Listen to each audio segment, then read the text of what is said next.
Ever since I was young, my parents have emphasized the importance of reading. Every night before bedtime, we would all gather on my bed and read books together. I remember always being so excited to pick a book to read from the bookshelf, and when my parents read it to me, I was so intent that nothing could distract from the book. Usually, I chose my favorite, The Very Hungry Caterpillar. This was my favorite book until I was about 6 and we began reading circles in elementary school. Throughout elementary school, I was in the AG reading program and loved getting new stories. The school book fair was my favorite time of year because it meant new books for the shelf in my room at home. I specifically remember the book fair in 2nd grade when I got my very first Junie B. Jones book. Oh, how I loved Junie B. Jones. Her stories made me laugh and taught me so many lessons, and when I moved on to 3rd grade, I remember my teacher giving me the gift of 5 new Junie B. Jones books for my collection. She told me that the best way to learn was to read. Once I hit middle school, I began to read less and less. I was not particularly fond of any of the books that we read in class, and I was involved in so many extracurricular activities that I felt like I didn't have time to read for fun. In 8th grade, though, one of my friends got a novel for Christmas that was part of the Click series, and after reading it, she insisted that I also buy a copy. The girls in these books were also in middle school, and they went through the same roller coaster of emotions that I was experiencing. There was friend drama, boy drama, and school drama, and I related to each of the characters. It was the first time that I became so invested in a book that I felt like the events that occurred were happening to me specifically, almost as if I was one of the characters. After reading each of the books in the series, I remember being so excited when the author announced that she was writing a new book.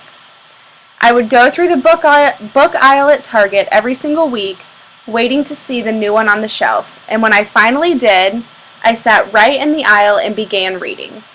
When we got home, I stayed up for hours, and I ended up finishing the book in just 2 days. In 10th grade, my papa was visiting my house one weekend and asked what new books I had read. He was a general in the Army and the most intelligent person I have ever known. When we found out that I was taking Spanish, he refused to speak to me in anything but Spanish and said that I needed to become fluent so I could succeed in life. I always admired his intelligence and his thirst for knowledge because I too wanted to learn everything that I could. So when I told him that I was still reading the Click series, he disappointedly shook his head and told me that I needed to read something a little less mindless and a little more valuable.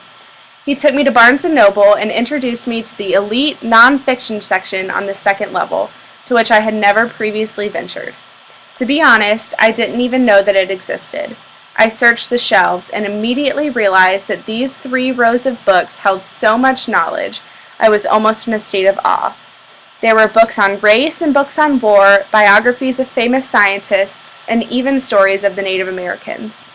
I fell in love with the upstairs level of Barnes & Noble, and I left with 5 new books. One of these books was a biography of Marie Curie, one of the most important women in science. Reading about her life inspired me to pursue my love of science and math and reminded me that being a woman should not stop me from accomplishing my dreams.